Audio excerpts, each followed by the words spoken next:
ہم نے مختص کیا جواب دینے کے لیے، آپ نے سوالات کیے، ہم نے جوابات دیے۔ ایسا کبھی آپ ہم کو دیے، آپ ہم کو ایسا وقت دیجئے، 1.5 گھنٹہ آپ دے سکتے ہیں، نہیں دیے اب تک کبھی ہم کو۔ آپ کس حساب سے ہمارے سے پوچھنے آئے؟ آپ کے پاس ایسا وقت ہے، آپ ہم کو دیجئے۔ آپ کبھی دیے ہم کو، ایسا نہیں دیے کبھی وقت۔ دوسری بات یہ کہ آپ نے سوالات پوچھے، علماء نے نہایت ہی وقار کے ساتھ اس کا جواب دیا ہے، اسلامی اخلاق کا اظہار کرتے ہوئے اس کے جوابات دیے۔ آپ لوگوں نے اس کے بعد کون سے اخلاق کا اظہار کیا؟ ذرا یہ بھی دیکھیے۔ اس مجلس میں کئی لوگ نئے ہوں گے، بولیں گے یہ کیا ہو رہا ہے یہاں پہ، ان کو بھی دکھائی دے گا کہ واقعی علماء اور مفتی کہلانے والے حضرات کیسے دوسرے کے پروگرام میں جا کے دل آزاری لوگوں کی کرتے ہیں۔ یہ مناسب بات نہیں ہے، اسلامی اخلاق نہیں۔ آپ دادا گیری کر رہے ہیں، سوال پوچھ رہے ہیں۔ تو ہم نے کبھی ایسا کسی کے ساتھ نہیں کیا، لہٰذا یہ بھی لوگ دیکھیں گے، آپ کہیں گے ایسا طریقہ ہے یہ بات کرنے کا۔ اسی طرح سے آپ یہ کہیں گے کہ آپ نے سوالات دیے، آپ وہ کہیں گے صحیح جواب نہیں ملا ہم کو۔ آپ یہ کہنا چاہیے بھائی آپ سوال اگر صحیح لکھ کے دیتے تو جواب بھی آپ کو ملتا ہے۔ آپ سوال ہی میں غلطیاں کر رہے ہیں، ہمارے علماء بتا رہے تھے کہ آپ نے سوالات دی، سوال میں ہی غلطیاں ہیں۔ تو یہ ساری چیزیں ہیں۔ اور اگر کوئی جواب دیں، آپ کا بڑا عالم کوئی مفتی جواب دے اور ہم یہ کہیں کہ ہم کو اطمینان نہیں ہوا، تو کیا آپ کا علم غلط ہو جاتا؟ نہیں، اور ہمارا غلط ہو جاتا۔ یعنی اگر آپ جوابات دیں اور ہم کہیں کہ ہم کو اطمینان نہیں ہوا، تو کیا آپ یہ تسلیم کرو گے کہ آپ کے عالم صحیح جواب نہیں دیے؟ وہ کہیں گے جواب دیے لیکن قصور تمہارا ہے، تو ہم یہ کہیں گے کہ آپ کا جواب آپ کے پاس رکھیے، ہماری طرف سے آپ کو وہی جواب ہے۔ تو ہم یہ کہتے ہیں کہ کبھی کبھی انسان کے فہم میں کوئی خلل ہوتا ہے، لہٰذا عمدہ سے عمدہ بات بھی اس کے خلل کو دور نہیں کر پاتی۔ یہ خلل والے کا پرابلم ہوتا ہے، جواب دینے والے کا نہیں۔ اس لیے اللہ کے نبی صلی اللہ علیہ وسلم ابو طالب کو بہت بولنے کے باوجود بھی مطمئن کر سکے نہیں۔ ہم ان کو ابو طالب جیسا نہیں سمجھ رہے ہیں، یہ مسلمان بھائی ہمارے ہیں، لیکن یہ بات اصولی طور پر ہے کہ نبی بھی سب کو ہدایت یا مطمئن نہیں کر سکتا ہے۔ لہٰذا یہ کہنا کہ ہم کو آپ نے مطمئن نہیں کیا، ہم نے دعویٰ کب کیا تھا کہ ہم آپ کو مطمئن کریں گے؟ ہم نے یہ کہا تھا کہ اللہ مطمئن کرتا ہے۔ اسی لیے ابراہیم علیہ السلام نے بھی کس سے کہا؟ اے اللہ مجھ کو ایسا دکھا تاکہ میرے دل کو اطمینان ہو۔ وہ اللہ سے مانگنے کی چیز ہے۔ اللہ تعالیٰ ہے جو لوگوں کو مطمئن کرتا ہے، ہمارے بس میں کسی کو مطمئن کرنا نہیں ہے۔ ہاں ہم کو اطمینان ہے کہ یہ صحیح ہے، ہم کو اطمینان ہے کہ یہ صحیح ہے۔ تو جو سوالات آپ نے پوچھے اتنے ٹائم میں ہمارے علماء نے اس کے جوابات دیے۔ اب آپ اس کو مانیں یا نہ مانیں، ہمارے اوپر اس کی ذمہ داری نہیں ہے۔ آپ بھی کبھی ایسا رکھو، 1.5 گھنٹہ آپ کو ٹائم کم لگا، آپ 50 گھنٹے رکھو، 2 گھنٹے رکھو، 4 گھنٹے رکھو، ہم سوالات پوچھتے اس کے جوابات آپ دیتے کہ دیکھیں گے، ٹھیک ہے؟ یہ آپ ذہن میں رکھیں اپنے۔ اللہ رب العالمین ہم سب کے آنے کو قبول فرمائیں اور اس بیٹھنے کو قبول فرمائیں۔ مزید انشاءاللہ اس طرح کے اجتماعات آگے بھی ہوں گے۔ اپریل میں بھی انشاءاللہ ایک اجتماع اسی طرح کا یہیں پر ہوگا، 18-19 اپریل کو 2 دن کا اجتماع یہاں پر ہوگا انشاءاللہ۔ لہٰذا جتنے لوگ آج آئے ہیں وہ اس کی نیت کریں کہ جن کو ہم نہیں لا سکے اگلی مرتبہ لائیں گے۔ اللہ تعالیٰ اس کی ہم کو توفیق عطا فرمائے۔ آخر تک مجلس میں بیٹھے رہیں۔ بعض لوگ بیچ میں سے سنتے سنتے اچانک کیا دل میں آتا معلوم نہیں، اٹھ کے کھڑے ہو جاتے، دائیں بائیں دیکھتے، پھر جگہ ڈھونڈتے کیسا پیچھے جانا۔ آپ کے جانے کی وجہ سے جانے کا ماحول بنتا ہے۔ آپ کو دیکھ کے اگر کوئی جا رہا ہے تو اس کا مطلب اس کا بھی آپ کے نامہ اعمال میں آئے گا۔ جس کو جانے کا ہی معاملہ ہے وہ پیچھے بیٹھے، لیکن بیچ میں سے اٹھ کے اگر کوئی جاتا ہے تو یہ اچھی بات نہیں ہے۔ یہ مجلس کی ناقدری بھی ہوتی ہے اور دوسروں کو جانے کی دعوت بھی ہوتی ہے۔ لہٰذا اگر بہت مجبوری ہے کہ آدمی کو جانا ہی ہے ورنہ مسئلہ کچھ ہو سکتا ہے، جلدی جائے، اس کو راستہ سب لوگ بنا کے دیں کہ استنجا وغیرہ جانا ہو تو جلدی سے اس کو راستہ دے دیں، اس کو کوئی روکے نہیں۔ لیکن بلا وجہ باہر جا کے بیٹھنے کے لیے آدمی جائے، گرمی ہو رہی ہے، یہ اچھی بات نہیں ہے۔ گرمی ہونے سے کوئی نقصان آدمی کا ہوتا ہے، جہنم کی گرمی بہت زیادہ شدید ہے۔ اس سے بچنے کے لیے اگر یہ گرمی ہم برداشت کر لیتے ہیں اور دینی مجالس میں بیٹھتے ہیں، فرشتے ہم کو گھیر لیتے ہیں، اللہ کے ہاں نیک بندوں کا، اس مجلس میں بیٹھنے والوں کا تذکرہ ہوتا ہے۔ تو بہرحال اللہ رب العالمین ہم سب کے بیٹھنے کو قبول فرمائیں، اور اس مجلس میں، دینی مجلس میں جو بھی باتیں ہوں گی، ہم سب اس بات کو اس نیت سے اس کو سنیں کہ ہم اس پر عمل کریں گے، اپنی زندگی کی اصلاح کریں گے۔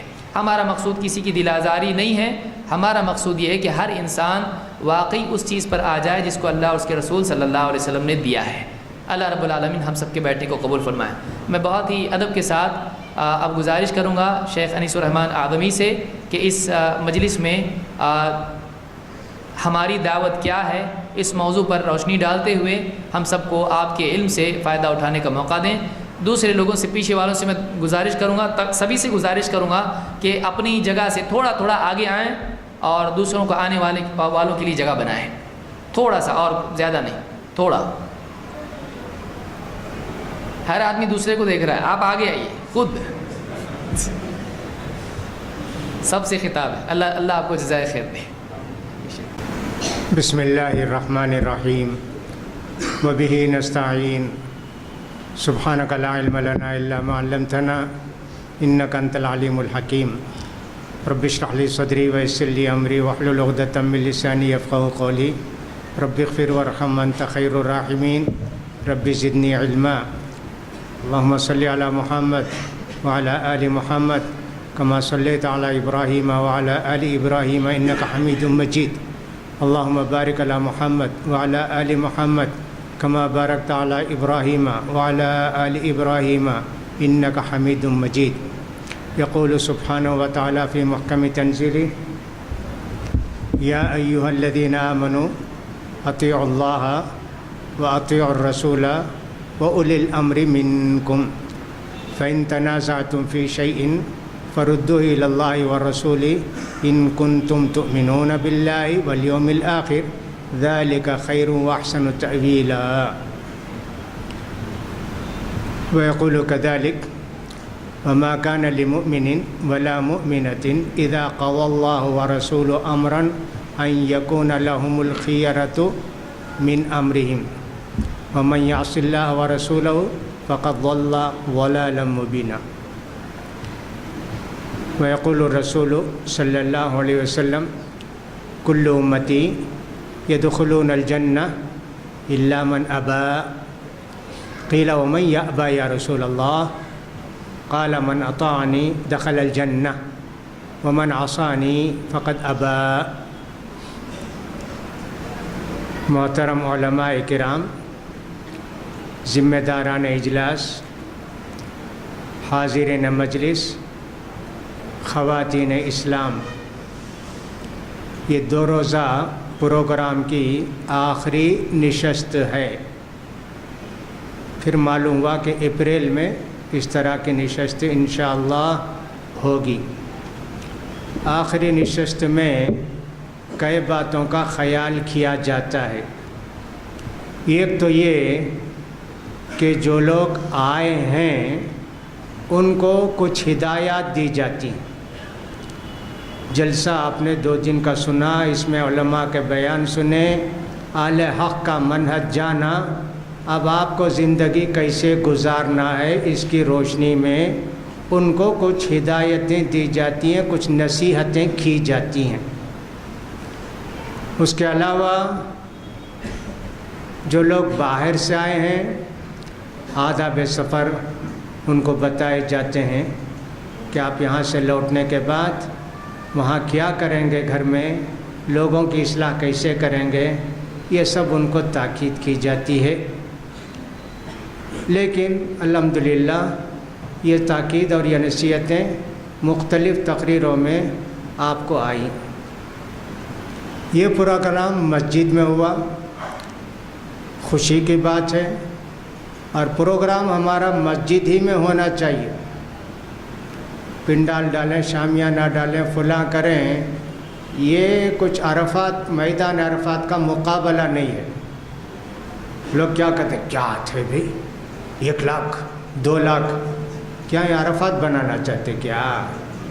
وہ عرفات کے لیے اللہ نے ایک میدان رکھا جہاں صاحب لوگ جمع ہوتے، مینا ہو، مزدلفہ ہو، عرفات ہو، اس کا مقابلہ ہم کو نہیں کرنا چاہیے۔ اللہ کا گھر ہے، اللہ کے گھر کے آداب بہت ہیں، سکون، ایک دوسرے کو تکلیف نہ دینا، توجہ کے ساتھ سننا، آپس میں بات کریں تو تیسرے آدمی کو بات سنائی نہیں دینا، اس کا خیال کرنا۔ لیکن ہم نے مسجد میں آج دیکھا عصر کے بعد، معلوم ہوتا تھا کہ صاحب یہ دنگل ہے، یہاں معلوم ہوتا کہ لڑائی جھگڑا ہو رہا ہے، آوازیں بلند ہو رہی، اللہ اکبر۔ حضرت عمر ابن خطاب رضی اللہ تعالیٰ عنہ ہوتے تو سب کو اٹھا کے قبرستان بھیج دیتے۔ کسی کو بھی حضرت عمر رضی اللہ تعالیٰ عنہ مسجد میں بات کرتے دیکھتے کہتے اس کو پکڑ کے لے آئے قبرستان کے پاس چھوڑو جی، بقری کے پاس لے جا کے چھوڑو اس کو، مسجد میں آوازیں کرتے، مسجد میں بات کرتے ہو۔ ایک آدمی بیٹھ کے وہاں بات کر رہے تھے اللہ کے رسول کے ممبر کے پاس، جراؤ جی کہاں سے آؤ؟ کہیں باہر کا نام لیا، کہا تم مدینے کا ہوتا ہے نا مار کے تم کو ٹھیک کرتا، یہاں مسجد میں بیٹھ کے باتیں کرتے ہو، آواز کرتے ہو۔ اتنا ادب ہم کو ہونا چاہیے، ہمیشہ اس کا خیال کرنا چاہیے۔ دوسری بات اعلانات، مسجد میں کیا ہے جی اعلانات؟ بھائی نماز کا وقت ہو گیا، بھائی جو لوگ باہر ہیں جلدی آ جاؤ، نماز کھڑی ہونے والی ہے۔ اب حی علی الصلاۃ کیا مطلب؟ نماز کو بلا دیا، پھر کیوں آپ کیوں بلاتے؟ نہیں بلانا چاہیے، ہے نا؟ کھڑے ہونے والی بھائی جماعت باتیں ختم کرو، کیوں بھائی بلاتے؟ یہ سب مؤذن صاحب تو اردو میں اذان رکھو، آؤ جی نماز کو، آؤ جی نماز کو۔ اگر ان کو حی علی الصلاۃ حی علی الفلاح کا معنی نہیں معلوم، اردو میں اذان دو جی، جیسے مصطفیٰ کمال لعنت اللہ علیہ کیا کہ سب ترکی میں اذان دو، نہیں بلانا ایسا ان کو، اذان کے بعد آؤ نماز کو، آؤ نماز کو، آؤ نماز کو۔ ایک بات یہ ہے کہ مسلمان ذمہ داروں کی اطاعت اور فرما برداری کرتا ہے۔ جلسے والوں نے کہہ دیا بھئی جلسے کا پروگرام ہے، آپ لوگ اطمینان سے یہاں آواز کیے بغیر بیٹھ جائیے، آپ ان کی بات مان کے بیٹھ گئے تو ثواب ملا، اس لیے کہ اللہ نے کیا فرمایا، مسلمانوں اللہ کی بات مانو، اللہ کے رسول کی بات مانو، اور تمہارے جو ذمہ دار ہیں ان کی نصیحتوں کو قبول کرو۔ آپ یہاں سے ہم کہتے بھی ہیں بلسلسہ اور شروع نہ لائیے، جیسے اعلان کرنا ضروری ہوا تو کسی نے کہہ دیا، اب نہیں مانے آپ وہیں باتیں کر رہے ہیں تو اس کا مطلب اطاعت کا جذبہ آپ کے اندر نہیں ہے۔ آپ جو ہے بات کرتے ہیں تو گویا ایک طرح سے نافرمانی کر رہے ہیں۔ ہمارا یہ دینی جلسہ ہے، ہر چیز میں ثواب چاہیے ہم کو، اٹھنے میں ثواب، بیٹھنے میں ثواب، سننے میں ثواب، بولنے میں ثواب، سب میں ثواب ہونا چاہیے۔ اس ثواب کو یہیں کیوں گنوا دیتے؟ اس کو اپنی مٹھی گٹھری میں باندھ کر رکھیے نا، ایسے کرنا چاہیے۔ تو لہٰذا بار بار اعلان کریں نہیں ہونا چاہیے، جو نہیں آتے ہیں چھوڑ دیا جاؤ، کیسے اس کا خیال کریں۔ کچھ نصیحتیں ایسی بھی ہیں، یہ مسجد ہے، اللہ تعالیٰ سورہ اعراف میں فرماتے ہیں خذوا زینتکم عند کل مسجد، مسجد کو آؤ تو زیب و زینت کے ساتھ آؤ، اچھا لباس پہن کے آؤ۔ اگرچہ کہ ہمارے پیارے نبی صلی اللہ علیہ وسلم مکہ فتح کرنے سے پہلے لوگ آتے تھے، طواف کرتے تھے، مل گیا کپڑا تو پہن کے طواف کرتے، ملتا نہیں تو ننگے طواف کرتے تھے، عورتیں بھی مرد بھی۔ اللہ نے حرام قرار دیا، کہا کہ سب مسجد میں آؤ تو اچھا لباس پہن کے آؤ۔ تو لہٰذا ہم بھی جب مسجد میں آتے ہیں تو اچھا لباس پہن کے آنا چاہیے، اس لباس میں بدبو نہ ہو، بدن میں بدبو نہ ہو۔ اللہ کے رسول نے فرمایا جو آدمی کے کچا لہسن کچا پیاز کھاتا ہے مسجد میں نہ آئے جی، جا کے گھر میں نماز پڑھ، یہاں نہیں آنا مسجد کے اندر، فرشتوں کو تکلیف ہوتی ہے۔ ایک بات تو یہ ہوئی کہ ہمارا لباس نماز کا ہونا چاہیے، اور خوشبو میسر ہو تو خوشبو بھی لگانا چاہیے اس کا۔ دوسری بات مردوں سے بھی تعلق رکھتی ہے، عورتوں سے بھی، وہ یہ کہ ہمارا لباس ایسے ہو جب ہم سجدے میں جائیں ہمارے وہ پچھلا حصہ نہ کھلے بھائی۔ بہت سارے مرد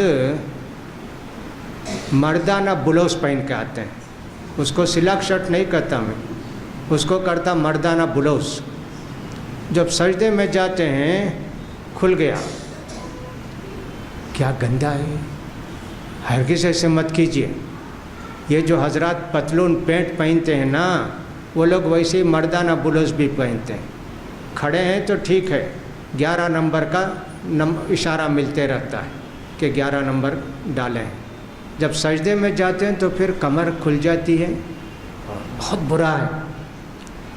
آپ نے دیکھا ہوگا جو لوگ مکے کو گئے ہوں گے، حج کیے ہوں گے، انڈونیشیا سے ملیشیا سے آتے ہیں، اور سب لوگ زیادہ تر لوگ جو پینٹ پہن کے آتے ہیں نا، وہ کیا کرتے ہیں، یہ کپڑا رکھتے ہیں رومال جیب میں، جب نماز کو کھڑے ہوتے ہیں تو فوراً پینٹ والے وہ رومال باندھ کے نماز پڑھتے ہیں، سب سجدے میں جائے تو کہیں کھل نہ جائے، ایسا اس کا خیال کیجیے۔ آپ کا کرتا لمبا ہونا چاہیے، اس کا خیال کیجیے۔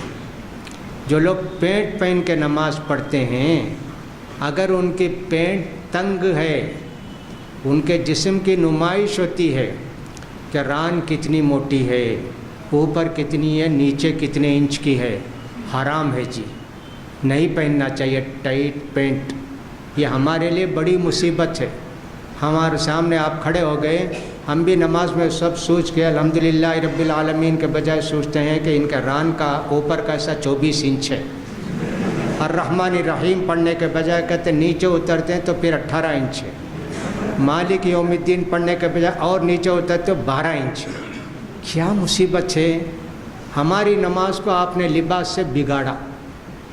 ہمارے پیارے نبی کے سامنے تھوڑا سا کپڑا تھا جس میں نقش و نگار تھا، کہا لے جاؤ جی اس کو لے جاؤ۔ میرے سامنے اس کی فوٹو آئی، اس کی تصویر آئی، میں دیکھا اس کو، اللہ نے یہ لے جاؤ، اس کو لے جا کے دوسرا سادہ کپڑا لے کر آؤ۔ ہمارے یہاں یہ ہمارے نبی نے اسے فرمائی، وہ کپڑے میں کچھ بھی تھا ڈیزائن ویزائن۔ اب یہاں تو ننگا آدمی کھڑا ہے، صرف یہ کہ کپڑا ہے لیکن پورا معلوم ہے، ران کتنی موٹی ہے، فلاں کتنی موٹی ہے، سب معلوم ہے نا جی۔ نہیں جائز ہے۔ پینٹ پہننا ہے کہ آپ کو ڈھیلا ڈھالا پہنیے، یہاں نماز میں نہیں۔ اگر ڈھیلا ڈھالا نہیں تو پھر رومال رکھ کے نماز کے وقت اس کو باندھ لیجئے اور نماز پڑھیے، اس کا خیال کیجئے، اور لمبا کرتا پہنیے۔ ایک اور بات ایسی ہوتی ہے کہ بعض ہمارے بھائی ایسا کچھ پہن کے آتے ہیں، ان کے پیٹھ پر کچھ لکھا اور رہتا ہے، قل ہو اللہ بھی نہیں لکھتا، قل اعوذ برب الفلق بھی، وہ بھی لکھیں تو غلط ہے، لیکن لکھتا یہ ہے پیٹرول ڈیزل۔ ہاں یہ کیا جی ہے؟ ہم اللہ الحمدللہ رب العالمین پڑھیں کہ ڈیزل پڑھتے رہیں؟ نہیں، وہ سامسنگ وہ پڑھتے رہیں؟ کیا پڑھتے رہیں ہم؟ مت کیجیے ایسا، نادانی میں جو ہوگا اللہ معاف کرے گا۔ دوسروں کی نماز کو آپ بگاڑتے ہیں، اس کا خیال کیجیے۔ کبھی ایسا لباس نہ پہنیے کہ جس کے پیٹھ میں کسی کا اشتہار ہو یا نقش و نگار والا کپڑا پہن کے آئیں، اس کا آپ ضرور خیال کیجیے گا، ورنہ پھر جو ہے ہماری نماز گئی آپ کی وجہ سے۔ اس کے علاوہ کچھ حضرات وہ رکھے رہتے ہیں، وہ جس کو بسکٹ کہتے ہیں نا، وہ سیل وہ کبھی ادھر بچتا کبھی ادھر بچتا ہے، مت کیجیے، آف کیجیے اس کو، ورنہ اس میں احتیاط نہیں کر سکے تو پھر گھر ہی پر رکھ کر آئیے، یا اس کو سائلنٹ موومنٹ میں رکھیے تاکہ دوسروں کی نماز میں خلل نہ ہو۔ مسجد کے آداب کا پورا لحاظ رکھیے۔ بہنوں سے گزارش ہے وہ بھی لباس ایسا پہنے جو انسانی اسلامی لباس ہو، بہت تنگ کرتا پہنے۔ گھر میں آپ کے لیے شوہر کے ساتھ سب کچھ جائز ہے، جب باہر نکلتی ہیں آپ کا صرف ہتھیلی، آپ کی ہاتھ نہیں ہتھیلی، اور صاف پاؤں، نیچے کا حصہ اتنا ہی کھلا رہے، آنکھیں کھلی رہیں۔ اس کے علاوہ پوری آپ عورت ہیں، چھپانے کی چیز ہے، اس کا خیال کریں۔ ہرگز ایسا کپڑا نہ پہنیں کہ جس کی وجہ سے آپ کا بدن کپڑے کے اندر سے ہم کو نظر آتا ہو۔ پیارے نبی نے فرمایا کہ 2 قسم کے لوگ ہیں جو جہنم کو جائیں گے، ابھی میں نے ان کو دیکھا نہیں ہے۔ وہ عورتیں جو کہ چونڈا بڑا رکھ کے وہ جو اونٹ کے کوہان کی طرح بناتی ہیں، اور اسی طرح لباس پہن کر بھی ننگی معلوم ہوتی ہیں، یا تو چست لباس پہنتی ہیں یا اتنا پتلا لباس پہنتی ہیں کہ سب ان کا جسم اس کے اندر سے نظر آتا ہے۔ یہ جہنم میں جانے والی عورتیں۔ دوسرے وہ لوگ جو ڈنڈا لیے لوگوں کو مارتے رہتے ہیں بلا وجہ، وہ لوگ بھی جہنم کو جائیں گے۔ تو عورتیں اپنے لباس کا بہت خیال کریں۔ اپنی بچوں کو جو لباس خریدتے ہیں اس میں بھی ان باتوں کا خیال کرنا چاہیے، سب بچی کا پورا جسم ڈھکا رہے، پہلے ہی سے آپ اگر عادی بنا دیتی ہیں بچیوں کو بے حیائی کی تو حیا شرم ان سے اٹھ جاتی ہے، لہٰذا بڑی ہو کر وہ بہت سارے غلط کام کرتے رہتے ہیں۔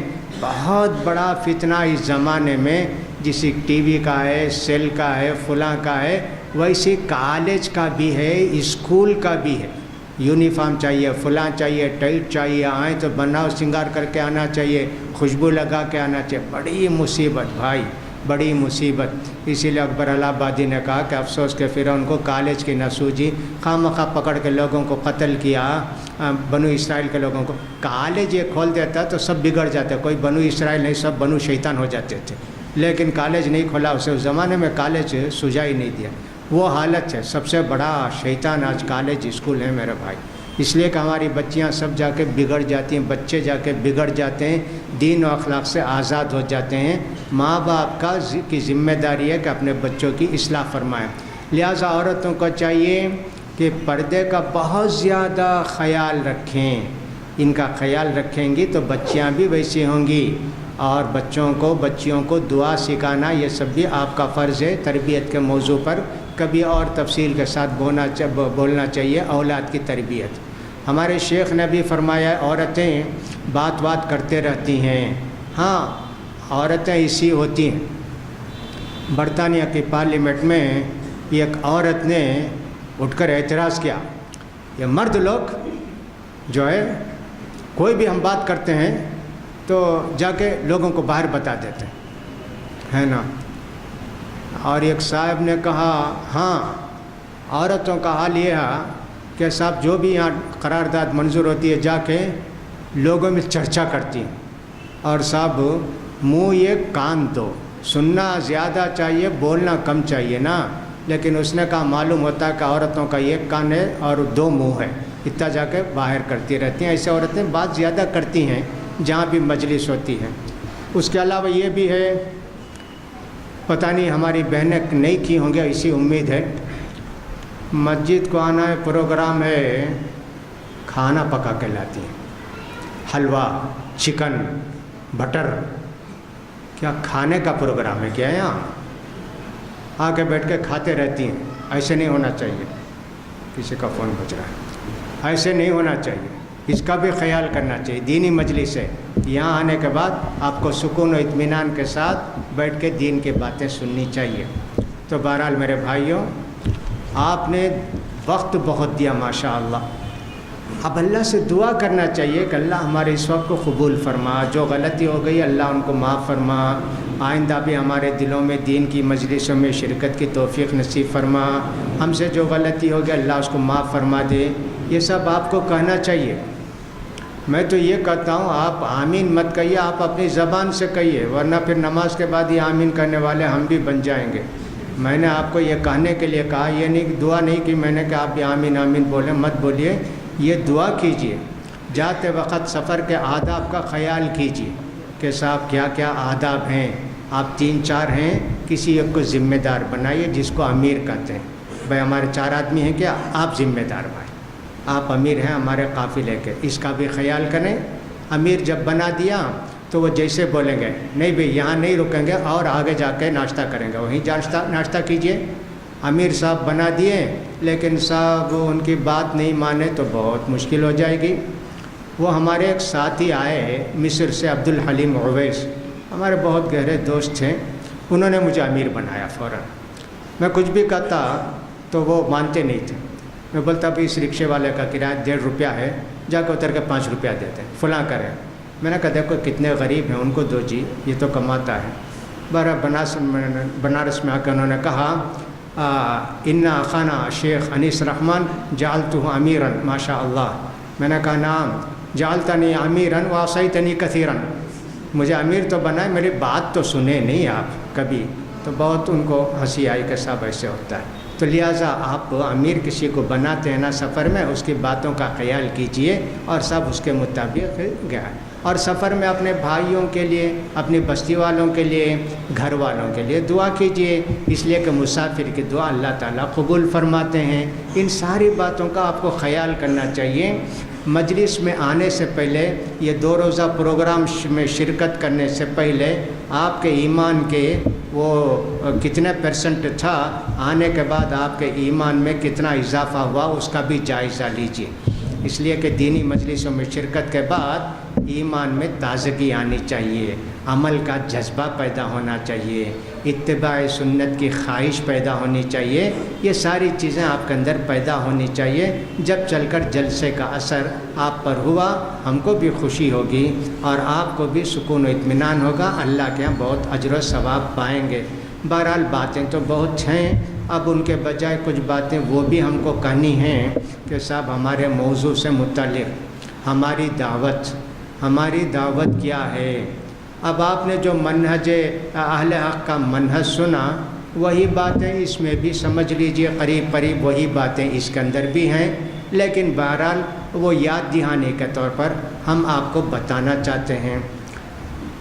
دوسری ایک بات یہ بھی سمجھ لیجئے، ہم کو اپنی بات کہنی ہے، ہم کو دوسروں کی بات نہیں کرنی ہے، ہم کو اپنی ترجمانی کا حق ہے۔ میں کیا ہوں یا ہم کیا ہیں، یہ ہونا چاہیے۔ اگر ہم یہ عنوان رکھیں حنفی کون اور کیا، نعوذ باللہ، یہ کام کبھی نہیں کریں گے، ہم کبھی نہیں کریں گے۔ ہم اہل حدیث کون ہے کیا ہے یہ کہیں گے، دوسروں کے متعلق آپ کو بات کرنے کا اختیار کس نے دیا جی؟ اس کا خیال کرنا چاہیے۔ ہم کبھی ایسا نہیں رکھیں گے حنفی کون اور کیا، اس کے بعد ان کی کیا کیا برائیاں، نعوذ باللہ۔ ہم مسلمان بھائیوں کی عزت کرتے ہیں، احترام کرتے ہیں، ہمارے دلوں میں مسلمان بھائیوں کی عزت ایسے ہے۔ حضرت عبداللہ بن عمر کے متعلق آتا ہے کہ انہوں نے کعبہ کو دیکھ کر کہا، اللہ اکبر، اللہ نے تجھے کتنا بڑا شرف دیا، کتنی بڑی عزت دی، کتنا بڑا مقام دیا، لیکن ایک مسلمان کی عزت تجھ سے بھی زیادہ ہے۔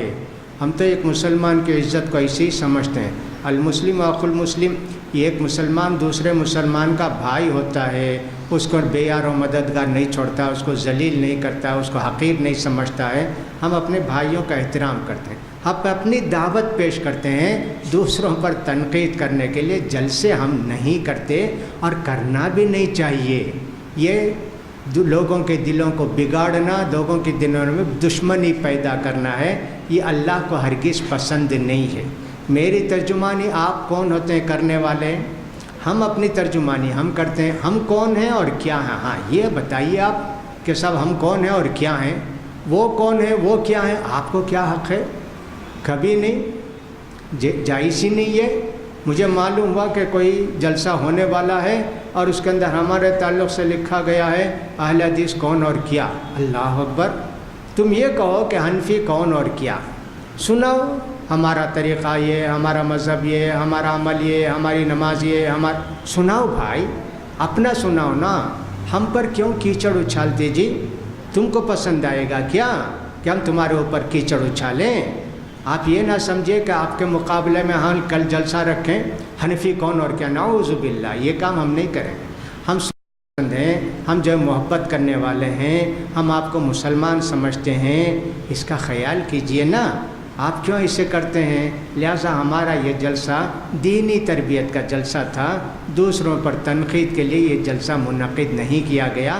ہم کون ہیں، ہم کو کیا کرنا چاہیے یہ بتایا گیا، اور کون سا ہمارا منہج طریقہ ہے یہ بتایا گیا۔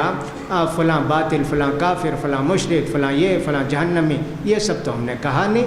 اگر قرآن حدیث میں آئی ہے کوئی بات، اس کو بتایا، اِنَّهُ مَن يُشْرِكْ بِاللَّهِ فَقَدْ حَرَّمَ اللَّهُ عَلَيْهِ الْجَنَّةَ وَمَأْوَاهُ النَّارُ، جو بھی شرک کرے گا اس کا ٹھکانہ جہنم ہے۔ وہ صاحب قرآن کی آیت پڑھ کر سنائے، وہ قرآن کی آیت ہے جی، ہم تھوڑی کسی کے متعلق کہتے ہیں کہ مشرکین کا انجام قرآن بیان کرتا ہے، تو ہم اپنی طرف سے کسی کو کافر مشرک نہیں کہتے ہیں، اس لیے کہ ہم کو معلوم ہے اگر ہم نے اپنے بھائی کو جو کافر بھی نہیں ہے، مشرک بھی نہیں ہے، فاسق بھی نہیں ہے، ظالم بھی نہیں ہے، اس کو ہم نے کہا تو کافر، وہ کلمہ آسمان تک جا کے لوٹ کے آتا ہے۔ اگر وہ کافر نہیں ہے تو یہ کافر بن جاتا ہے۔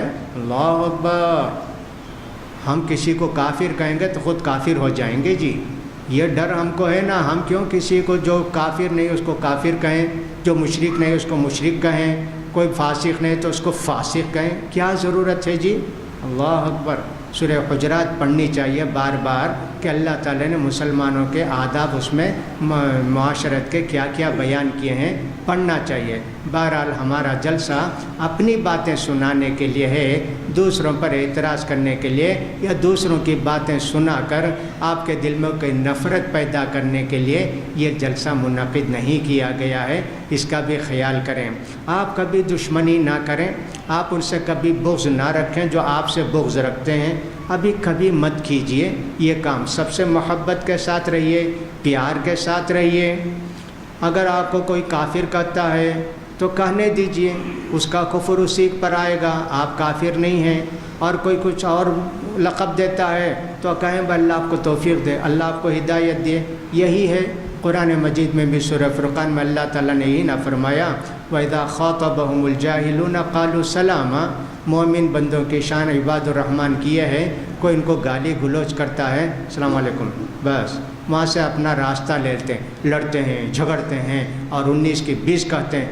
یہ سب تو مومن کی شان نہیں ہے۔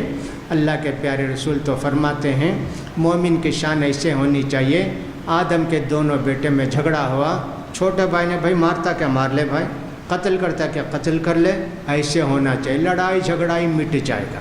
اور ویسے جلسے میں اپنے جلسے میں اپنی باتیں سناؤ جی، کبھی جھگڑا ہوگا نہیں، کبھی جھگڑا ہوگا، اپنی باتیں سناؤ جو کچھ سنانا ہے۔ دوسروں کی باتیں سنائیں گے سب بہت گڑبڑ ہوگی، اسے نہیں ہونا چاہیے۔ یہ سب افتراق، امت میں تفریق ڈالنے کی باتیں ہیں، نہیں ہونی چاہیے۔ ہم دعا کریں گے اللہ تعالیٰ سب کو توفیق دے حق کو قبول کرنے کی۔ جو لوگ ہم کو پریشان کرنا چاہتے ہیں اللہ تعالیٰ ان کو توفیق دے، ہدایت دے کہ خود پریشان نہ ہوں، ہم کو بھی پریشان نہ کریں، دین اسلام کی باتوں کو سمجھیں اور اس پر عمل کرنے کی کوشش کریں۔ بہرحال ہم کو کیا کرنا ہے، اہل حدیث ہم ہیں تو ہم اہل حدیث کی تاریخ تو ابھی آپ نے دکتور عبید الرحمن صاحب سے عصر سے مغرب تک سنی اور سب شروع سے آخر تک لا کے سنا دی۔ اب یہ لوگ کیا کہتے ہیں حدیث الگ سنت ہے، یہ اہل حدیث ہے، اہل سنت نہیں ہے۔ اچھا امام ابو حنیفہ رحمۃ اللہ علیہ نے کیا اذا صح الحدیث فهو مذہبی کہا، تو حدیث سنت دونوں ایک ہی نہ ہے، جبھی نہ انہوں نے کہا اذا صح الحدیث اذا صحت السنت کہا۔ کیا یہ تمہارے علماء نے، ہمارے علماء نے سب نے حدیث سنت کو ایک معنی میں استعمال کرنے کا ذکر کیا ہے۔ یہ نہیں کہ صاحب سنت ایک الگ چیز ہے جو صرف عمل سے تعلق رکھتی ہے اور حدیث جو ہے وہ اس کا تعلق بہت محدود ہے، ایسے کچھ نہیں ہے نا۔ تو بہرحال توفیق دے اللہ تعالیٰ، ہم اہل حدیث ہیں، حدیث پر عمل کرنے والے ہیں۔ ہاں یہ حدیث کے خلاف بھی ہوتا ہے، یہ نہیں کہ سب اہل حدیث پورے حدیث پر عمل کرتے ہیں، ایسا نہیں ہے۔ بہت سارے اہل حدیث گمراہ بھی ہیں جی، نماز بھی نہیں پڑھتے ہوں گے نا، لیکن اپنے آپ کو اہل حدیث کہتے ہوں گے۔ کہاں کے اہل حدیث جی، ہم تم کو تو مسلمان ماننے کے لیے تیار نہیں، نماز بھی نہیں پڑھتے ہو تو کیسے؟ تو بہرحال ہمارا کیا منہج، کیا طریقہ ہونا چاہیے، اس کے متعلق چند باتیں کہی جاتی ہیں۔ پہلی بات تو یہ ہے ہم اللہ کے پیارے رسول صلی اللہ علیہ وسلم کے طریقے کو اپناتے ہیں۔ ہمارے پیارے نبی صلی اللہ علیہ وسلم جو کچھ سکھایا ہے، آپ کا طریقہ کیسا تھا، عبادت میں کیسا تھا، اخلاق میں کیسا تھا، معاشرت میں کیسا تھا، لوگوں کے ساتھ آپ کیسا رہتے تھے، یہ سب ہم اللہ کے رسول کی سیرت کو بھی اپناتے ہیں۔ یہ اللہ کے رسول صلی اللہ علیہ وسلم کے منہج کو اور طریقے کو اپناتے ہیں، آپ کی زندگی تک جو کچھ ہوا۔ پھر اس کے بعد صحابہ کے طریقے کو دیکھتے ہیں کہ صحابہ کرام نے آپ کی زندگی کے بعد اس امت کے افراد کے ساتھ کیسا سلوک کیا، کیا ان کا برتاؤ تھا، کیا ان کے تھے۔ کہیں سے کچھ گڑبڑ ہو رہی بات میرے اس میں، اچھا نہیں میرے اس میں نہیں، میرے اس میں نہیں، جی ہاں یہاں کا دوسری جگہ سے گڑبڑ، جی ہاں جی ہاں وائبریٹ۔ تو ہم اللہ کے رسول صلی اللہ علیہ وسلم کی زندگی کے جو حالات تھے ان کو پڑھتے ہیں، ان پر عمل کرتے ہیں۔ صحابہ کرام کا جو طریقہ تھا آپ کی وفات کے بعد، امت کے اندر اتحاد، یگانگت، پیار، محبت، ان کو اپناتے ہیں۔ نفرت صحابہ کسی سے نہیں کرتے تھے، اختلاف تو ہوتا تھا، مخالفت نہیں ہوتی تھی، اور اختلاف کا حق ہے، آپس میں کسی معاملے میں اختلاف ہوتا، مخالفت نہیں ہوتی ہے۔ صحابہ کرام کا کچھ درجہ ایسا تھا کہ جب جیسے حسین رضی اللہ تعالیٰ عنہ پیارے نبی صلی اللہ علیہ وسلم کے نواسے کربلا میں موجود ہے، اور مختصر تعداد سمجھے 70-72 آدمی ہیں، اور ادھر بہت بڑا لشکر ہے۔ امیر یزید نے بھیجا تھا لشکر، وہ عبید اللہ بن زیاد اپنا بڑا لشکر لے آئے۔ اذان ہو گئی، اب نماز پڑھانا ہے، تو حسین رضی اللہ تعالیٰ نے کہا بھی پڑھاؤ، اکثریت ان کی ہے، کہے 100 ہیں، 1000 ہیں، کہا نہیں آپ نماز پڑھیں، آپ نواز رسول ہیں۔ دیکھیے لڑنے کے لیے آئے ہیں اور ان کو کہتے ہیں آپ نماز پڑھیں، اتنی محبت تھی جی، مخالفت نہیں تھی، ہاں اختلاف ہوتا تھا، تمہارا نکلنا غلط ہے، امیر یزید کی بیعت ہو چکے، کیوں آپ نکلے، ہاں اس میں اختلاف تو تھا لیکن مخالفت ہوتے، تم تمہاری نماز پڑھا، ہم ہماری نماز پڑھیں گے، ایسے نہیں ہوا۔ ایسے کتنے واقعات ہیں کہ اتنی صحابہ کے طریقوں کو اپناتے ہیں۔ اس لیے سیرت کی کتاب کے ساتھ صحابہ کی سیرت کو بھی پڑھنا چاہیے کہ صحابہ کرام آپس میں کس میل ملاپ محبت کے ساتھ رہتے ہیں۔ وہی دعوت ہم دیتے ہیں کہ صاحب ہم کو بھی ایسے ہی رہنا چاہیے، سارے مسلمان ملت واحدہ ہونا چاہیے، سب مل کر رہیں۔ کتاب و سنت کی باتوں کو اپنانے سے ہی ہم مل جل کر محبت کے ساتھ رہ سکتے ہیں، ورنہ تو کبھی مل کر نہیں رہ سکتے۔ تاریخ کی کتابوں میں بہت ساری کتابیں ہیں، یہ کتاب ہے تاریخ زوال امت، یہ لکھی ہے اکبر خان نجیب آبادی صاحب نے، بہت جامع کتاب ہے کہ اس امت پر زوال کیسے کیسے آیا، مسلمان کیسے ہوئے۔ اس میں جیسے لکھا ہے 824 ہجری میں کعبے کو 4 حصوں میں بانٹ دیا۔ وہ ایک بے دین بادشاہ تھا، خلیفہ بن کے بیٹھا رہتا تھا، ہمیشہ لڑائی نماز کے وقت، وہ کہیں نہیں شافی امام پڑھائے گا، وہ کہیں نہیں حنبلی امام پڑھائے گا، وہ کہیں نہیں مالک امام پڑھائے، ہمیشہ لڑائی مار پیٹ بھی ہو جاتی۔ جب دیکھو 5 وقت نماز، 5 وقت لڑائی مار پیٹ، جا کے بتایا بہت لڑتے ہیں بھائی لوگ نماز پڑھنے کے لیے۔ اچھا کیا بات ہے، کیوں جی؟ وہ کہتے ہیں ہمارا امام ادھر، ہمارا امام پڑھائے گا ادھر۔ کہا کعبے کی کتنی دیواریں ہیں؟ کہا 4 دیواریں ہیں۔ 4 ہیں کیا؟ وہ ایک امام کو ایک دے دو، ایک دیوار، 4 قبلے بنا دیے، مصلی الاحناف، مصلی الموالک، مصلی الحنابی، مصلی الشوافی۔ اللہ اکبر، 400 سال سے زیادہ، تقریباً 500 سال پڑھے، الگ الگ نماز، تمہارے پیچھے نہیں پڑھیں گے، ہمارے پیچھے تم نہیں پڑھو گے۔ ارے یہ ہوا، سعودی حکومت ہے تو پہلے انہیں 4 دیوار گرائے، ایک ہی کعبہ ایک ہی قبلہ، بس پڑھنا ہو پڑھو۔ دیکھو ایسی لڑائی ہم لڑیں ہمارے لیے جائز ہے؟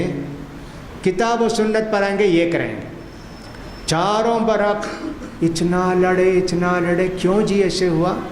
کتاب و سنت میں آتے بھائی اللہ کے رسول کی بات کے مقابلے میں کسی کی بات نہیں۔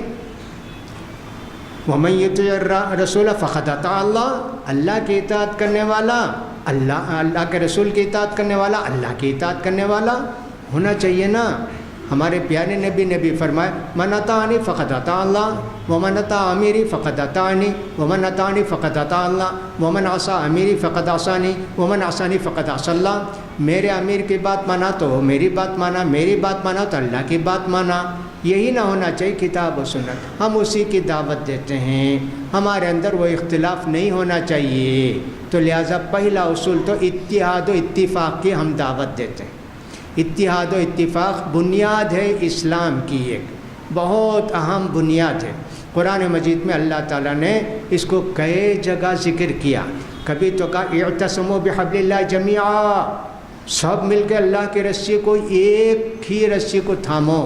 اب ایک رسی کتاب و سنت ہی ہو سکتی ہے، 4 رسی تو نہیں نہ ہے، 5 رسی تو نہیں نہ ہے کہ اس کو پکڑ کے ایک ایک تقسیم کر لیں۔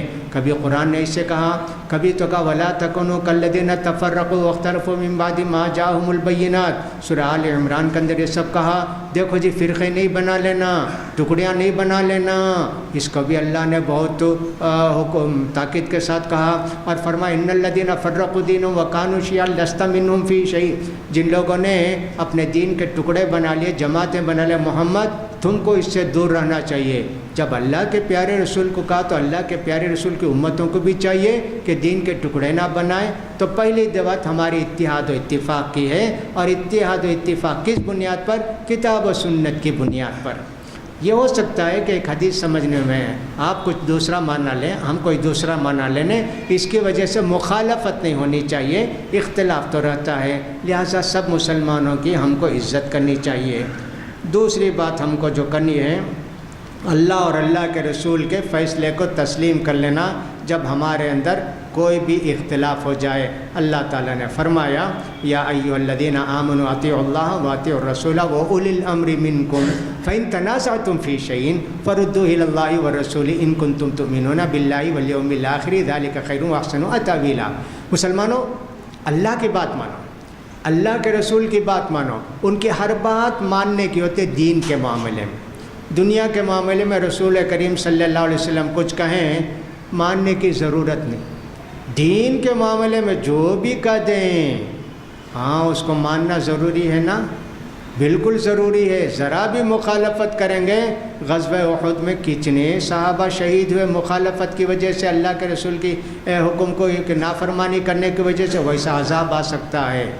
ہاں تمہارے جو ذمہ دار ہیں وہ بھی جو کوئی بات کرتے ہیں جو کتاب و سنت کے خلاف نہ، ان کی بات بھی ماننا، جو امیر بنا دیے، جو لیڈر بنا دیے، جو ہاں ان کی بات بھی ماننا۔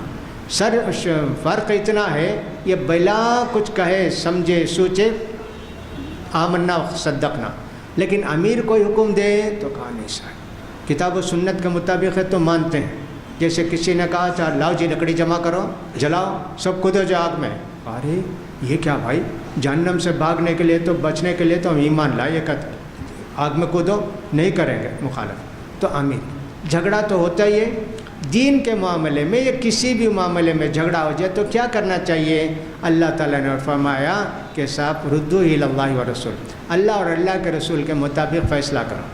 اللہ کی کتاب ہے، اللہ کے رسول جب تک زندہ تھے ان کی طرف، اور اللہ کے رسول کے بعد آپ کی حدیث ہے، ذالک خیر، یہی تمہارے لیے بہترین نسخہ ہے، واحسن تأویلا، تمہارا انجام بھی بہتر ہے، سب ایک بن کے رہو گے، ایک امت رہو گے، ایک قوم بن کے رہو گے، اتحاد و اتفاق کے ساتھ رہو گے۔ یہ قرآن ہم کو بتاتا ہے۔ ہمارے سارے اختلافات، آج ہم نے کوئی طریقہ اپنایا عمل کا، کل آپ نے بتایا بھی حدیث صحیح حدیث کے خلاف ہے تو نہیں۔ جیسے ہمارے ہاں بہت رواج تھا، بچے پیدا ہونے کے بعد اذان دیتے تھے کان میں، یہ کان میں اذان، یہ کان میں اقامت، بہت چلا جی، ہمارے علماء بھی پتہ نہیں اس پر توجہ نہیں کیے۔ بعد میں معلوم ہوا کہ صاحب ضعیف حدیث ہے اذان دینے کی، نہیں دیتے۔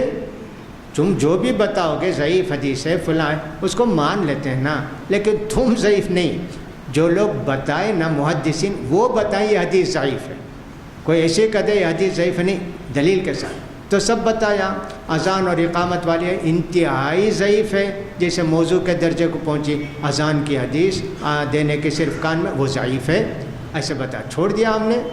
ایک عرصے دراز تک عصر کی مغرب کے اذان کے بعد نفل نہیں پڑھتے تھے، بعد میں معلوم ہوا کہ صاحب نفل پڑھ سکتے ہیں، تو 5 منٹ 4 منٹ کا وقفہ رکھ کے نفل بھی پڑھتے ہیں۔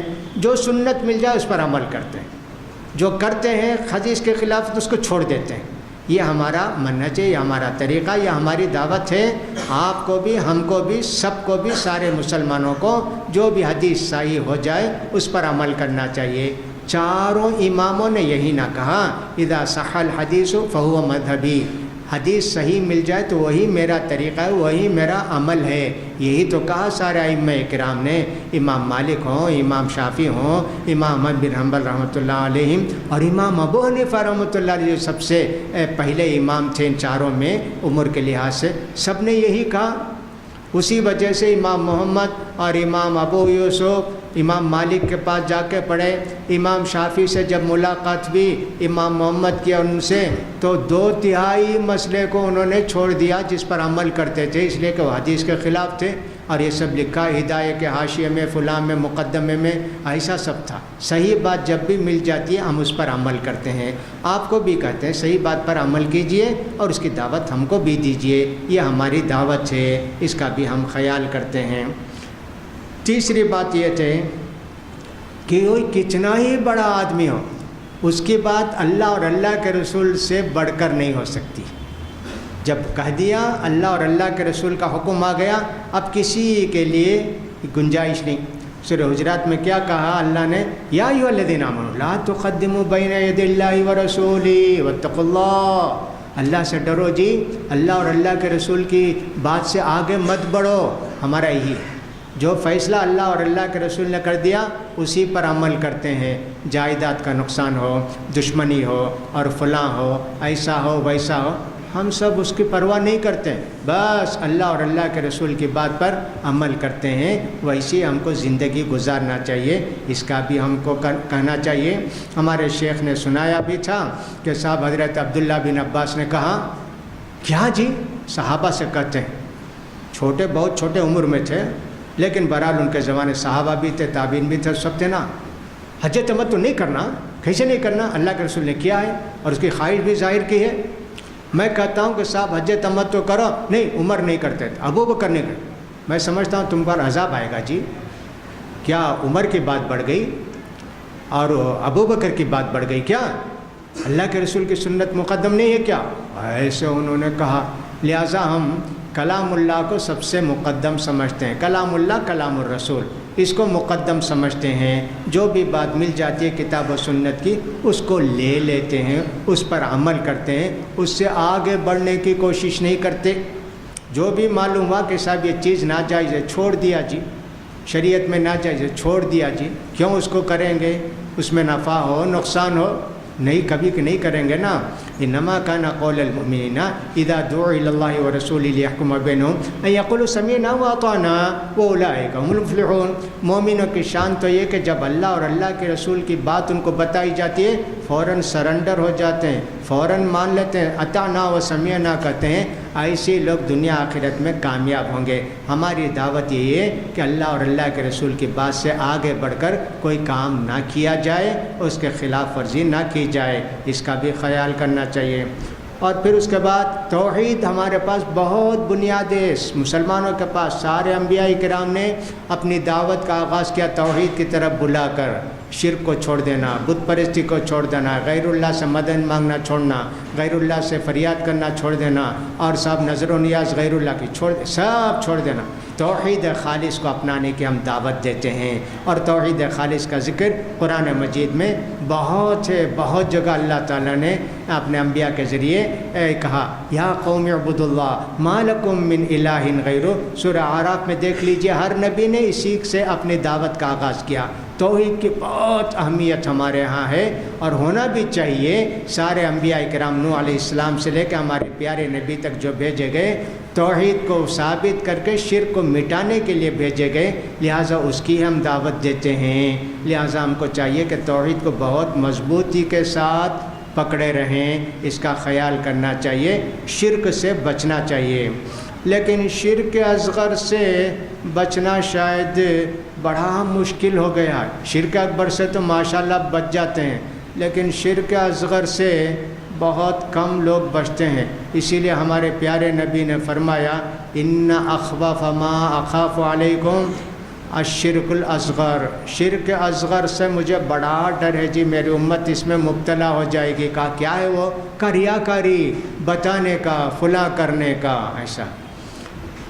اس کی ایک تھوڑی مثال دینا، میں جو ایسی چھوٹی چھوٹی مثالیں دیتا ہوں، جلسہ رکھے جی، اب اس میں بہت کم لوگ آئے، اب تو مسجد سے باہر لوگ بیٹھ کر سنتے ہیں، بہت کم لوگ آئے، فوراً اشتہار نہیں کیے، پامفلیٹ نہیں بانٹے، فلاں نہیں کیے۔ یہ کیا چیز ہے جی؟ یہ تقدیر پر بھروسہ نہیں کیا؟ ہمارا کام ہے کوشش کرنا، جمع کرنے کے لیے اللہ بھیجے گا بندوں کو، ان کو مورد الزام، ان کو مورد الزام، یہ کرنا، کتنا بڑا جلسہ ہوگا لوگوں کو بتانے کے لیے۔ یہ کیا طریقہ ہے جی؟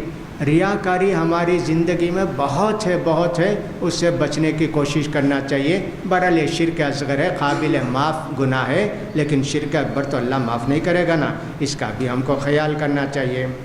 اس کے علاوہ ہماری دعوت یہ کہ اللہ کے پیارے رسول صلی اللہ علیہ وسلم کے طریقے کو، آپ کی سنتوں کو زندہ کیا جائے، کھانے میں، پینے میں، ہر چیز میں، زندگی کے معمولات میں اللہ کے پیارے رسول صلی اللہ علیہ وسلم کی سنتوں کو اپنایا جائے۔ کپڑا پہننے میں بھی ہو، لباس میں ہو، خوراک میں ہو، سب طریقوں میں، عورتیں ہوں مرد ہوں، سنتوں پر عمل کرنا چاہیے۔ اب سنتیں کیا کیا ہیں جی؟ بہت سنتیں ہیں، لیکن عمل نہیں کرتے ہیں ہم لوگ، بہت کم عمل کرتے ہیں۔ سنت تو یہ کہ صاحب آدمی سویرے اٹھا اپنے آپ کو اللہ سے ایسا جوڑ لے، بس اللہ ہی کے ساتھ رہتا ہے۔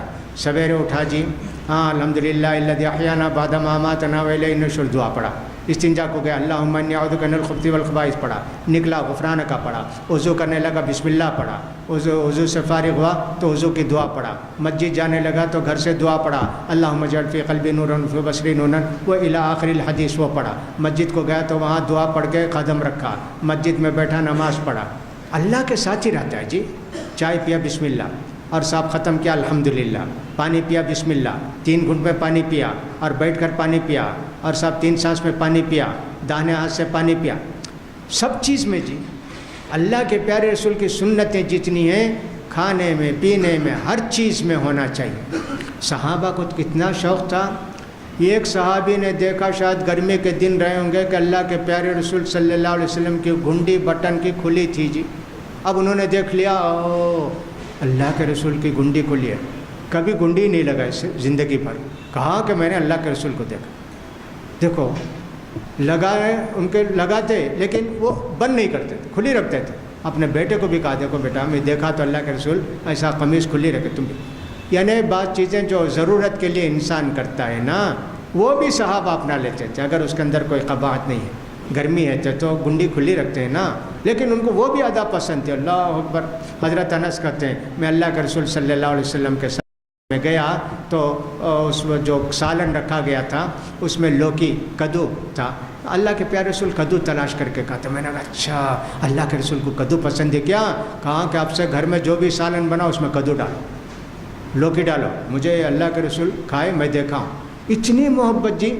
حضرت عبداللہ بن عمر کا معاملہ ایسا کہ مکے سے آتے ایک جگہ جہاں اللہ کے پیارے رسول صلی اللہ علیہ وسلم استنجا کیے تو وہ بھی وہیں بیٹھ کے، استنجا نہیں آئے تو تھوڑی دیر بیٹھ کے اٹھ جاتے تھے۔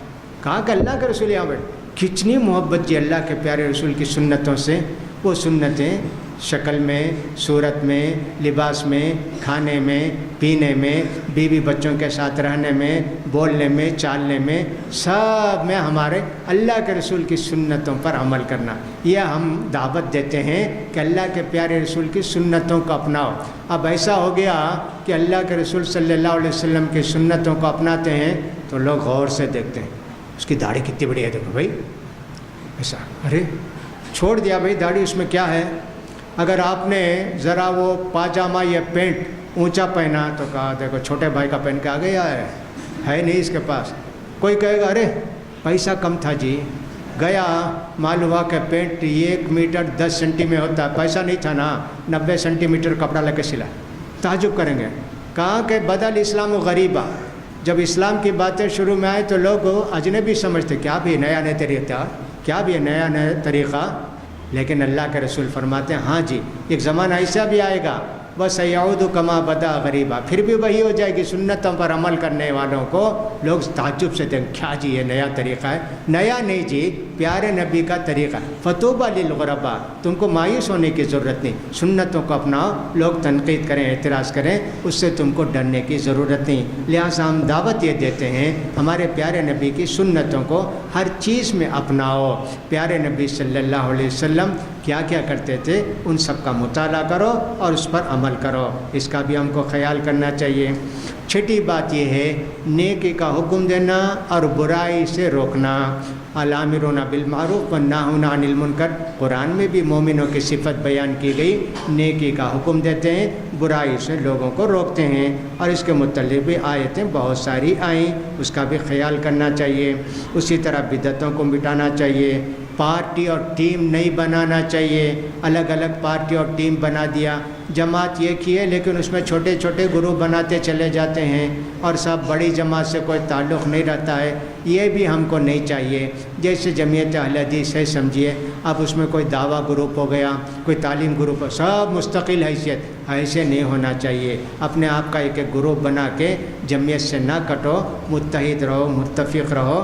تو بہرحال یہ لوگ نیکی کا حکم دیتے ہیں اور برائیوں سے روکتے ہیں، اور سب امت کو متحد و متفق رہنے کی کوشش کرتے ہیں، اس کا بھی خیال کرنا چاہیے۔ دنیا میں قانون اللہ نے قیامت تک کے لیے نازل کیا، وہی اللہ کا قانون قیامت تک چلے گا۔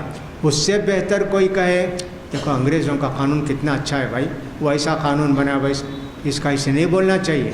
اللہ کا قانون، اللہ کے رسول کا قانون سب سے افضل ہے۔ جو آدمی کے شریعت کے قانون کو نظر انداز کر کے دوسرے قوانین کو اپناتا ہے، جیسے عرب ممالک میں بہت سارے لوگ ایسے کرتے ہیں نا، کیا کرتے ہیں، دنیا کے قانون کو اپناتے ہیں۔ صاحب انگریز کا ایسا قانون اس کو اپنے ملک میں اپنا لیا۔ ماشاءاللہ سعودی عرب کے اندر ویسا نہیں ہے، وہاں تو اسلامی تعلیمات کے قوانین ہیں، ان سب سے ہم اپنے آپ کو بری قرار دیتے ہیں۔ جو اسلامی حکومت کے اندر لوگوں نے اللہ کے قانون کو چھوڑ کے دنیا کے قانون کو اپنا لیا ہے، اس کی ہم مذمت کرتے ہیں، ان سے کہتے ہیں اللہ اور اللہ کے رسول کی طرف رجوع ہونا چاہیے، تمہاری حکومت بھی اسلامی ہے، تم کو اسلام کے قوانین پر عمل کرنا چاہیے۔ ان کو بھی ہم دعوت دیتے ہیں، اس کا بھی ہم کو خیال کرنا چاہیے۔ ان باتوں کے علاوہ عقیدے میں ہماری کیا کیا باتیں ہیں، ہم ان کی بھی دعوت دیتے ہیں۔ ہمارا عقیدہ کیسے صاف ستھرا رہنا چاہیے۔ پہلے یہ کہ ہم تو عقیدہ رکھتے ہیں کہ خیر اور شر زندگی میں کوئی بھی اچھی بات ہو بری بات ہو ہماری زندگی میں، ہم کو یہ یقین رکھنا چاہیے اللہ نے یہ لکھا تھا ہوا۔ کوئی ناگوار بات ہو جائے غصہ کریں، ماریں، پیٹیں اور سب افسوس کریں، ایسا نہیں ہونا چاہیے نا۔ ہونا چاہیے کہ سب اللہ نے لکھا تھا، ہو گیا۔ وہ طلاق کا معاملہ ہو، ولادت کا مسئلہ ہو، شادی کا مسئلہ ہو، کوئی بھی مسئلہ ہو، اللہ نے لکھا ہو گیا۔ یہ ایمان لانا چاہیے تقدیر پر، ہم کو اس کا خیال کرنا چاہیے۔ لیکن اس کا یہ مطلب نہیں کہ آدمی بے عمل بیٹھ جائے کہ صاحب میں مسجد میں بیٹھ جاؤں گا، نہ محنت کروں گا نہ کمائی، جو اللہ نے کھانا لکھا وہ آئے گا میں کھا لوں گا، ایسے تھوڑی ہے۔ حرکت کرنا، تم کو کام کرنا، اپنے آپ کو مشغول رکھنا، بھروسہ اللہ پر۔ لہٰذا آدمی کو چاہیے کہ صاحب تقدیر پر ایمان لائے، تقدیر پر اس کا بھروسہ کرے۔ ہم بھی یہی دعوت دیتے ہیں کہ ہمارا ایمان تقدیر پر ہونا چاہیے۔ دوسری بات یہ ہے کہ طاعت فرما بردار سے ایمان بڑھتا ہے، گناہ کے کام کرنے سے ایمان گھٹتا ہے۔ یہ بھی ہمارا ایک بنیادی عقیدہ ہے اور اس پر ہم عمل کرتے ہیں۔ سب کا ایمان برابر نہیں ہوتا ہے، انبیاء کا ایمان بھی ہمارا ایمان برابر نہیں ہو سکتا ہے۔ طاعت سے ایمان بڑھتا ہے اور معصیت گناہ سے ایمان گھٹتا ہے۔ کبھی کبھی بہت یقین ہو جاتا اللہ پر کہ صاحب اللہ کیسے کریں گے فلاں، کبھی نقصان ہو گیا تو ذرا سا کبھی فساد ہو گیا، یہ ہو گیا تو اپنے ایمان میں کمی محسوس کرتے ہیں۔ ایسا سب نہیں ہونا چاہیے۔ ایمان کو مضبوط رکھیے اپنے دل میں، جب چل کر آپ کے ایمان کی ترقی ہوگی۔ بہرحال ایمان گھٹتا بھی ہے بڑھتا بھی ہے، یہ ایک بہت بڑی بحث ہے، اس کے متعلق زیادہ کرنے کی یہاں گنجائش نہیں ہے۔ تیسری بات یہ ہے ہم کسی بھی مسلمان کو کافر نہیں کرتے، کافر نہیں کہتے، اگرچہ گناہ کبیرہ کرے، شرک نہیں بھائی، گناہ کبیرہ، زنا کرتا، چوری کرتا، اس کو ہم کافر نہیں کر سکتے۔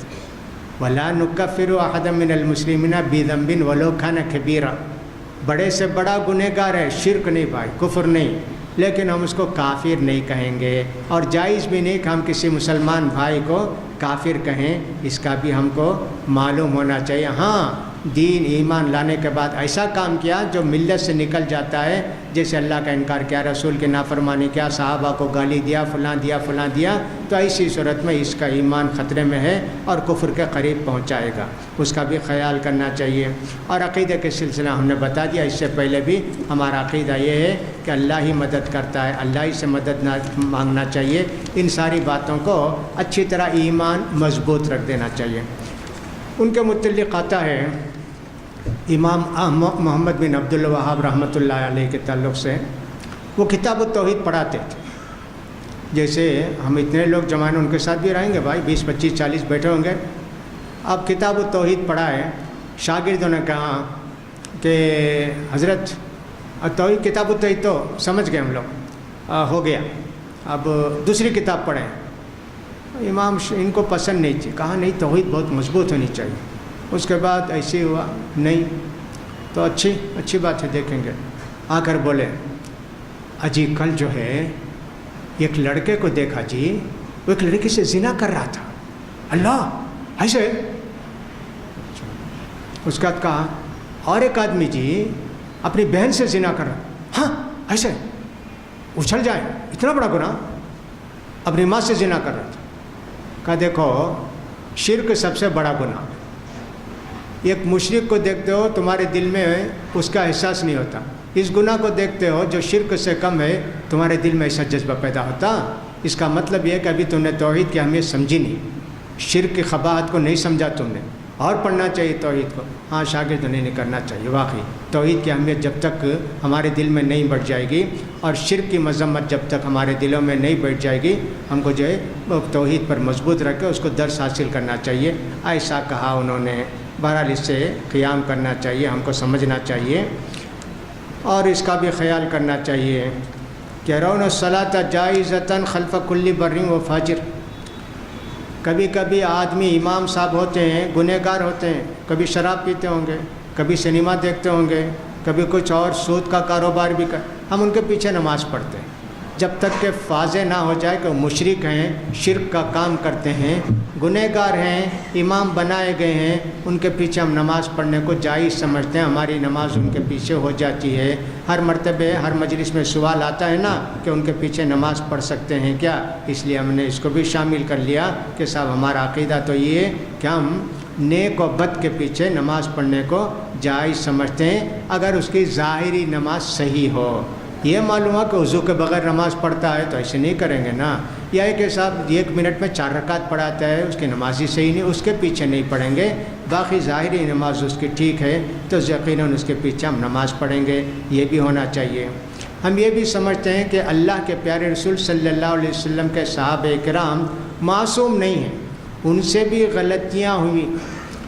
کسی سے زنا بھی ہو گیا، کسی سے کچھ اور بھی گناہ ہو گیا، معصوم نہیں تھے، لہٰذا ان سے گناہ ہوئے، لیکن اس کی وجہ سے ان کا مرتبہ، ان کا درجہ ہماری نگاہوں میں کم نہیں ہوا. جب اللہ خود کہتا رضی اللہ عنہ ورضوا عنہ، اللہ بھی ان سے راضی ہے، وہ بھی اللہ سے راضی ہو گئے. صحابہ کا احترام ہمارے دلوں میں بہت زیادہ ہے، اسی لیے ان کا نام آتا ہے تو رضی اللہ عنہ کہتے ہیں، رضی اللہ عنہا کہتے ہیں عورت ہے تو ہم ایسے کہتے ہیں. دوسرے کے لیے رضی اللہ نہیں، رحمت اللہ علیہ رحمہ اللہ کہتے ہیں، ان کے لیے رضی اللہ قرآن کے مطابق ہم بھی ان کے ساتھ رضی اللہ عنہ کہتے ہیں. تو صحابہ کا بڑا مقام ہے، بڑا مرتبہ ہے. ان کے آپس میں لڑائی ہوئے، اختلاف ہوئے، قتل ہوئے. حضرت علی حضرت معاویہ کے درمیان لڑائیاں ہوئی، حضرت عبداللہ حضرت زبیر بن عوام حضرت طلحہ حضرت عائشہ، یہ ایک گروپ تھا، حضرت علی کا ایک گروپ، وہ سب لڑائیاں ہوئی. لیکن ہم ان میں نہیں پڑھتے. اللہ ہم کو پوچھے گا بھی نہیں کہ یہ جو لڑائی ہوئی حضرت معاویہ حضرت علی کے درمیان یا حضرت عائشہ حضرت علی کے درمیان تمہارا کیا خیال ہے، ہم کو اللہ پوچھے گا نہیں. اب جو کچھ وہ کیے اس کا جواب وہ دیں گے اللہ کو، لیکن اس کی وجہ سے ان کا احترام ہمارے دلوں میں کم نہیں ہو گیا، کم نہیں ہوتا. لڑے جی، ایک دوسرے کو قتل کیا، نعوذ باللہ، وہ اجتہادی غلطیاں تھیں. جب اللہ نے ان کو گواہی دی تو پھر ہم کیسے ہوتے ہیں؟ ہمارے ہاں کچھ بیوقوف قسم کے لوگ ہیں، وہ کہتے ہیں اللہ نے ان کو جو گواہی دی نا رضی اللہ عنہ ورضوا عنہ، وہ جب اللہ کے رسول زندہ تھے بغیر لڑے تھے نا، تب وہ لڑائی میں اللہ نے ان کو وہ لقب دیا. جب لڑے تو وہ لقب کینسل ہو گیا. نعوذ باللہ. ایسے ہیں جو یہودیوں کا عقیدہ ہے کہ اللہ تعالیٰ یہودیوں کو عذاب دیا وہ بخت نصر سے، تو پھر اللہ سر پکڑ کے رونے لگا، آئے میرے بچوں کو میں قتل کرا دیا نا، روتا ہے روز روتا ہے اللہ. ایسے لوگ ہیں صاحب. اللہ کو نہیں معلوم تھا کہ ہاں بعد میں چل کر یہ لوگ لڑیں گے، مخاصمت ہوگی، فلاں ہوگی. اللہ کے رسول نے خود فرمایا لا ترجعوا بعدی کفارا یضرب بعضکم رقاب بعض، میرا بات کافر نہیں بن جانا جی، ناشکرے نہیں بن جانا، ایک دوسرے کو قتل کرو. تو لہٰذا صحابہ کے اختلافات میں نہیں پڑھنا چاہیے. اگر ان سب پر پڑھ کر ہم غور کریں گے ان کی قدر و منزلت ہمارے دلوں میں کم ہو جائے گی. لہٰذا العواصم من القواسم کتاب لکھی گئی کہ صحابہ کے اختلافات ایسے ہوئے ان کو ہم کو پڑھنا نہیں ہے. جب بھی ان کا نام آتا ہے رضی اللہ عنہ کہنا چاہیے، اس کا ہم کو خیال کرنا چاہیے۔ لہٰذا صحابہ کو ہم معصوم نہیں مانتے ہیں، اور صحابہ کے اندر سبھی ہیں اللہ کے رسول صلی اللہ علیہ وسلم کو جنہوں نے اپنی آنکھوں سے دیکھا یا ملاقات کی یا آپ کی بات سنے ایمان کی حالت میں، اور اسی حالت میں ان کا انتقال ہوا، تو ہم کو سمجھنا چاہیے کہ وہ اللہ کے بہت محبوب اور چہیتے بندے تھے۔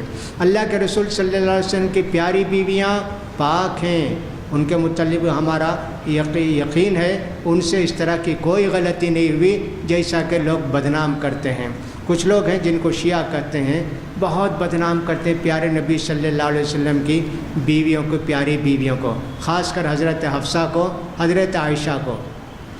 ہمارے ایک استاد تھے، ان کا نام تھا ڈاکٹر تقی الدین ہلالی، مدینہ میں ہم لوگوں کو پڑھاتے تھے۔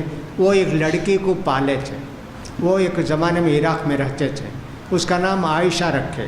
وہ لڑکی پڑھانے جاتی تھی تو وہ شیعہ کا اسکول تھا، وہ لا کے کہتے تھے کہ صاحب یہ آتی تھی سب لڑکیاں عشی کرتے، کوئی پڑھتا نہیں اس کے پاس۔ ان کو عائشہ اتنی ناپسند تھی، کہا کہ سب سے خبیث عورت عائشہ، نعوذ باللہ۔ ایسا ازواج مطہرات پر اتنا بڑا الزام لگاتے ہیں کہ صاحب یہ دونوں دشمن ہیں، عمر و ابو بکر اور ان کی بیٹیاں۔ ایسے خبیث عقیدے کے لوگ ہیں۔ ہم لوگ پیارے نبی کی پیاری بیویوں کو کہتے ہیں کہ سب طاہرات ہیں، مطہرات ہیں، مبرعات ہیں۔ اللہ تعالیٰ نے ان کو حفاظت اپنے نبی کے لیے ان کو ہی پسند کیا۔ قرآن مجید میں ہی نہ ہے کہ اللہ تعالیٰ نیکوں کے لیے نیک کی بیویاں دیتا ہے اور سب بروں کے لیے بری بیویاں دیتا ہے، ایسے نہ ہے۔ اس کا خیال کرنا چاہیے۔ اللہ کے رسول صلی اللہ علیہ وسلم کی بیویوں کے متعلق ازواج کچھ بھی آپ پڑھیں تو فوراً آپ کو توبہ کرنا چاہیے، غلط ارادہ آپ کے دل میں آیا تو۔ ہم یہ بھی سمجھتے ہیں کہ چار جو خلفاء ہیں، حضرت ابو بکر، عمر، عثمان، علی، وہ اپنے درجے کے مطابق ہیں، فضیلت کے مطابق ہیں۔ ویسے ان کو بننا تھا، ویسے اللہ نے ان کو بنایا۔ ہمارے پیارے نبی نے بھی ویسے ان کو سمجھا۔ بہت ساری چیزیں آتی ہیں۔ اللہ کے رسول ایک باغ میں تھے، کوئی نہیں آنا، حضرت بیٹھ گئے ابو موسیٰ دروازے پر۔ ایک آدمی دروازہ مارے، کون ہے بھائی؟ ابو بکر۔ اللہ کے رسول ابو بکر آئے، اچھی بات ہے، بلاؤ۔ گئے کنویں میں پیر لٹکا کے اللہ کے رسول بیٹھے، چھوٹا سا کنواں تھا۔ حضرت ابو بکر بھی آپ جیسے اللہ کے رسول بیٹھے ویسے ہی وہ بھی بیٹھے، ذرا کپڑا ہٹا کے پنڈلی تک بیٹھے۔ پھر اس کا پھر دستک ہوئی تو پھر عمر جا کے پوچھا ابو موسیٰ، ہاں بلا، ان کو بھی بلا۔ اب 3 آدمی بیٹھ گئے تو کنویں کی جگہ بھر گئی، اب چوتھے آدمی کے لیے جگہ نہیں۔ پھر اس کے بعد ایک دروازہ کھٹکھٹائے، کون ہے جی؟ عثمان۔ کہا بلا، ان کو بتاؤ کہ تم کو شہادت ہے، مصیبتیں تمہارے اوپر آئیں گی۔ حضرت عثمان کے لیے جگہ نہیں ملی، اس کے بعد الگ بیٹھ گئے۔ اب محدثین کہتے ہیں یہ کیا طریقہ، یہ کیا ہوگا، یہ اس کی تعویل کیا ہوگی؟ کہا کہ تینوں ایک جگہ دفن ہوں گے، اللہ کے رسول بھی، عمر بھی، ابو بکر بھی، عثمان رضی اللہ تعالیٰ دوسری جگہ دفن ہوں گے۔ ایسا ایک سوچتے تھے، ان لوگوں کی اتنی فضیلتیں تھیں۔ اور سب حضرت علی کے ہاتھ پر بیعت کیا حضرت عثمان کے بعد، اور حضرت علی کو لوگوں نے اتنا پریشان کیا، جو خوارج نے جب مدینہ سے نکلے تو پھر مدینے کو آ ہی نہیں سکتے 4-5 سال تک، حج بھی نہیں کر سکتے حضرت علی، ویسے ان کو مجبور کیا۔ حضرت علی کے متعلق ہمارا دل صاف ہے اور ان کو ہم سمجھتے ہیں کہ بہت بڑے صحابہ میں سے ان کا شمار ہے، جن کو 10 آدمی کو اللہ کے رسول نے دنیا میں گواہی دی جنت کی، ان میں سے حضرت علی بھی ہیں، حضرت طلحہ ہیں، حضرت زبیر ہیں، ابو عبیدہ ابن الجراح ہیں، یہ سارے لوگ ہیں۔ ان سب کو بھی ہم کو دنیا میں ہم کوئی کتنا بڑے گار ہو، گنہگار ہو، اس کو جنتی جہنمی ہم نہیں بولتے ہیں۔ یہ صرف اللہ کے رسول کو معلوم تھا کہ کون جنت کو جائے گا، کون نہیں جائے گا، لہٰذا دنیا کے نیک سے نیک انسان کو بھی ہم جنتی نہیں بولیں گے، انشاءاللہ بولیں گے، انشاءاللہ جنتی، اگر اس کا خاتمہ ایسا ہوا۔ انشاءاللہ بولنا چاہیے، اپنی طرف سے سرٹیفکیٹ نہیں دینا چاہیے، اس کا بھی خیال کرنا چاہیے۔